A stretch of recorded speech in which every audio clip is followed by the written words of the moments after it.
See, James. They got nothing on you, baby.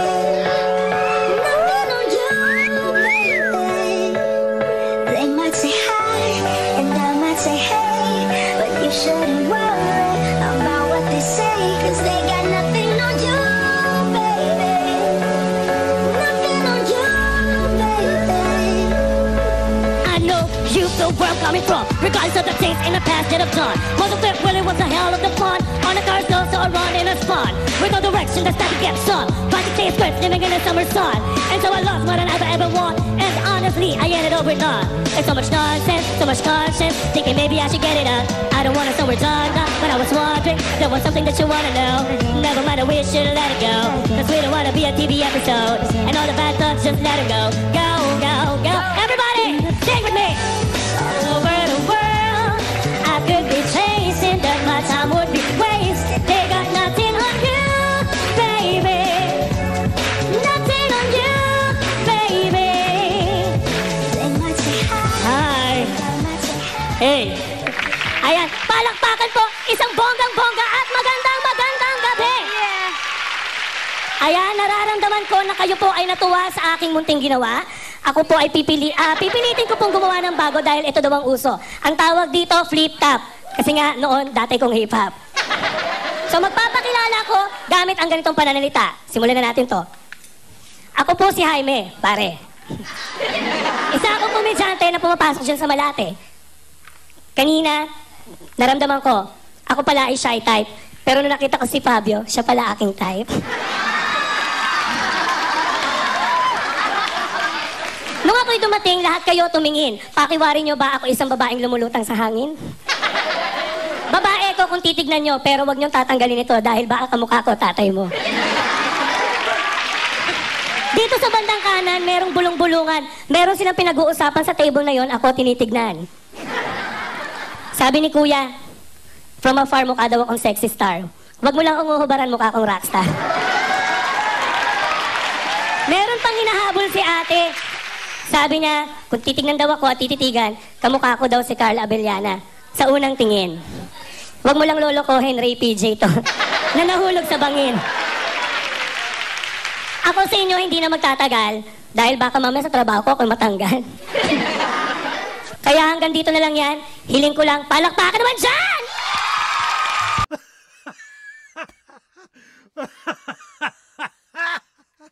Sa ihatid na katatawanan sa atin ni Dan-dan! Dan-dan-dan! Trudis! Andyan na po! Trudis! Andyan na po! Hay, ang dami palang tao. Siguro inaantay niyo yung papa ko, no? Wala pa po siya. Nasa flower farm pa.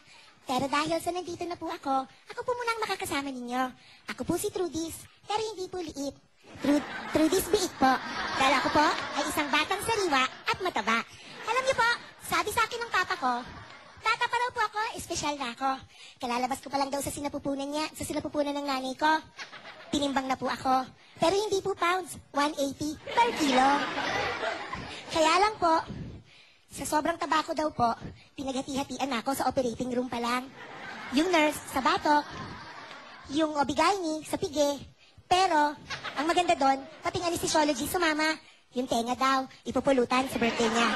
But then again, since I know that I'm very, very special, and I know that I'm an intelligent person, nung pumasok po ako sa school, akala nila, hindi ako mag-excel. Excuse me, accelerated kaya ako. From nursery to piggery. From first section to mid-section. That's why upon graduation, I received a plaque of recognition. It is a plaque of recognition that has certification that I am BFAD. Apple. Well, ladies and gentlemen, since I am an intelligent person, I really don't know why you're laughing at me. Do I look silly? I don't think so. Thank you, Pa!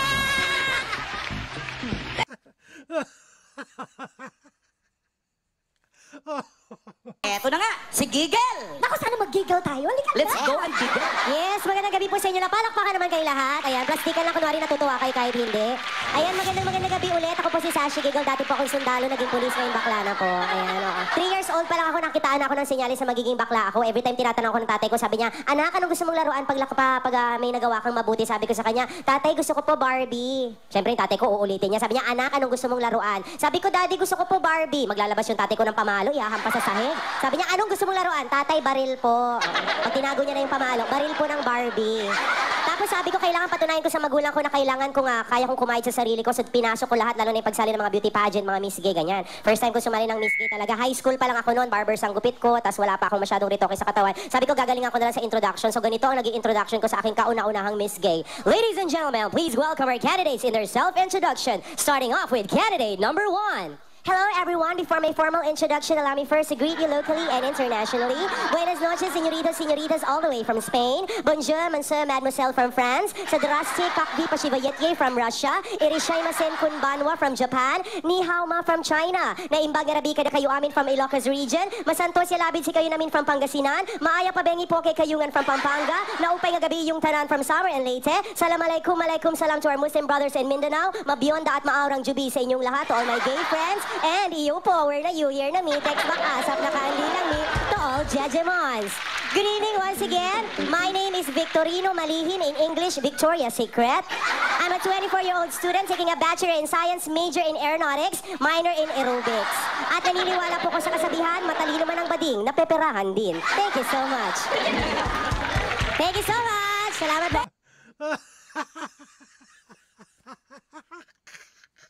From the library. Here's Kish! Aba, fresh na! Buti na lang nakatakas ako. Ay, naku, pasensya na po ah. Ako nga po pala si Kish. 2-time winner ng prom king sa school. Palakpakan niyo naman po ako. Naku, buti na lang. 4th year na ako, pag-graduate na ako. Kundi ako na naman ang magiging winner next year. Kaso nga lang, kung tatanong niyo ako, sawang-sawa na po ako. Oo, sawang-sawa na ako, tulad ng kanina. Pagkatapos i-announce na ako ang winner, bigla akong tumakas kasi nga ang dami nagpapapicture. Babae, pati lalaki. Ang di ko lubos maisip, mas marami pa ang bading. Ito may kwento ko lang. First year pa lang po ako, pagpasok ko ng high school. Sabi sa akin, pasado na daw ako sa varsity. Sa varsity ng basketball team namin. Mismong coach pang lumapit sa akin, sabi sa akin, ikaw, pwede kang maging varsity. Kaso nga lang, pagtingin ko kay coach, parang iba yung galaw niya, parang isang hakbang, 3 kendeng. Si coach parang ang laki-laki ng katawan, mukhang wrestler, pero ang lambot kumilos. Tapos sabi niya sa akin, oh, pwede ka ba maging varsity? Nagtaka ako kasi, ang liit-liit ko kaya, tsaka wala naman akong magagawa sa basketball. Ayun ang pinakaayaw kong sports. Iniiwas-iwasan ko yan, kasi makakasira yan ng muka. Tama? Eh kung masira tong ilong ko, mahal kayang pagpapagawa. Eh, wala akong magagawa eh. Gusto talaga ni coach na maging varsity ako ng basketball team namin. Kaya naman last week lumaban na kami. Tinawag kami ni coach, time out daw. Sabi ni coach, hoy na kayo dito, time out. Oh, ganito, Kish, ganito gagawin mo ah. Ganite, bago mo i-shoot yung keme, i-channelin mo muna yung kemerat ng sulaban. I-channelin yung keme ng kemerat bumblebee. Ano naman naiintindihan ko sa sinabi ni coach? Wala ko naiintindihan. Pero ito na, binangko ako ni coach. Pero happy naman kasi nanalo po kami. Nanalo kami. Ang nakakagulat dyan, ako ang binuhat, ako ang ginawang trophy. Pero ang mas nakakagulat dyan, si coach. Si coach nakikibuhat din. Parang iba yung hawak ni coach. Mukhang para-paraan. Tapos na yung game. Masaya na kami. Tapos ngayon, maliligo kami ng sabay-sabay. Siyempre, pawisan. Sabay-sabay kami maliligo. Ang hindi ko lang kinakaya, si coach, makikiligo din. Hindi naman siya pinagpapawisan. Nakakaloka si coach. Kasi eto na. Lagi niya ako sinusundan kung nasan ako. Naliligo kami. Tapos yung sabon, lagi niyang ilalaglag sa bandang pa ako pa. O, ngayon niya sa akin sabihin. Tama ba yung iniisip ko? Bading si coach. Oo o hindi? O, diba? Bading si coach? Nakakaloka. Hindi naman ang naisip na pareho kami ng gusto. Hindi naman naisip na kaya rin ako nagsha-shower dahil gusto ko rin makikita ng mga malalaking katawan. Nakakaloka si coach, naglalaglag pa siya ng sabon. Eh, hindi niya alam, sinisipa ko na naglalagdag din ako ng sabon sa kabilang shower room. Ay, ayan na si Kish! Ay, yun yung crush natin! Sige na, mag-major tayo! Escape lang ako. It's all welcome back to Comedy Bar, Chad! Magandang gabi! Salamat naman na nakabalik po ulit ako dito. Ang daming mga gwapo, tapos ang dami rin magaganda. Huling beses po kasi nagpunta ako dito, ipinalayas po ako ng tatay ko. Kasi nalaman niya po yung kasarian ko, na ayaw niya nga po yung mga katulad kong mga bakla. Hay, titig na titig ka sa mukha ko. Bakit? Binibiling mo ba yung butas ng mukha ko? Hindi ka magtatagumpay, ulit. Hindi kasi pinalayas po ako dati, so nahihirapan po ako maghanap ng matitirahan dito sa Manila. Kasi ang mamahal pala ng mga upa dito sa Manila, tapos iba't ibang mga klase ng bahay, may mga apartment, may mga, ang tawag doon, bungalow, mga ganon, di ba? May nakita ako dito, mura, 5,000 pesos, studio type apartment, sabi sa akin malaki daw, 5,000 kasya daw ang 10. Ang problema, walang hihiga, lahat nakatayo. Tapos meron pa ako nakita, apartment din, 10,000 pesos. 10,000 pesos. Apartment, may second floor. Ang problema, walang first floor. So lumipat ako, pumunta ako ng Ayala, Alabang. Nakakita ko, 49th floor, condominium, 500 pesos per month. Sa 49th floor ka titira, yun nga lang, walang elevator. Ang pangit naman, di ba? Kung may hika ka, tumakyat ka, pagdating mo doon, patay ka na. Nakakaloka pa. Ito ngayon, napatira ako. Dito lang malapit sa Bay Sampaloc. Sabi nila binabaha doon. Hindi totoo yun. Kasi ang napuntahan ko doon, yung pangmayaman na lugar.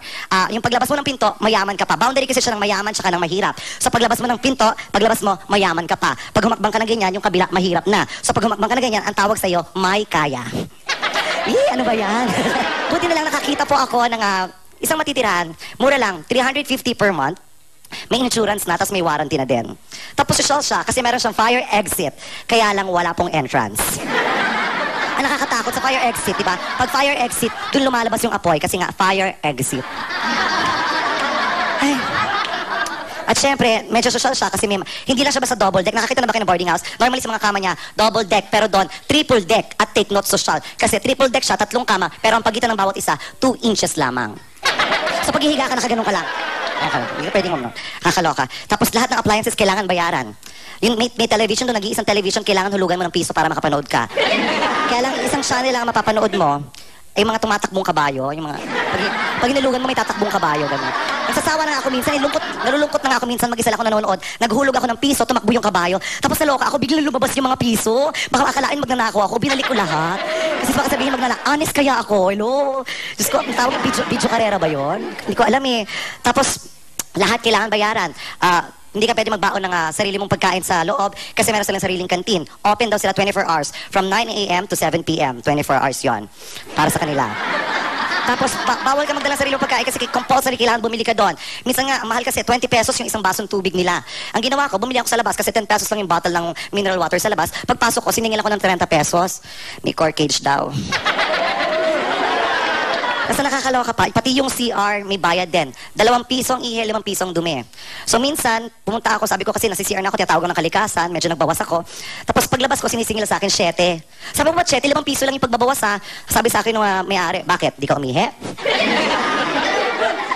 Mahirap nga naman pag hindi pinagsasabay talaga. No? Naghanap ako ng bagong matitirhan. 3 na lang po ang choices ko. It's either bahay ampunan. Kaya lang kung bahay ampunan, kailangan naman uli lang lubos ako. Or bahay kalinga, na kung saan kailangan may sakit ako. Pinipilit ko nga may sakit ako pero confirm sila, tagyawat lang daw talaga to. So, nag-iisa na lang po ang kailangan kong matirahan ngayon. Ito po yung bahay bata. Nakita niyo po ba yung nanay ko? Nay! Pabalik na. That's all. Thank you so much!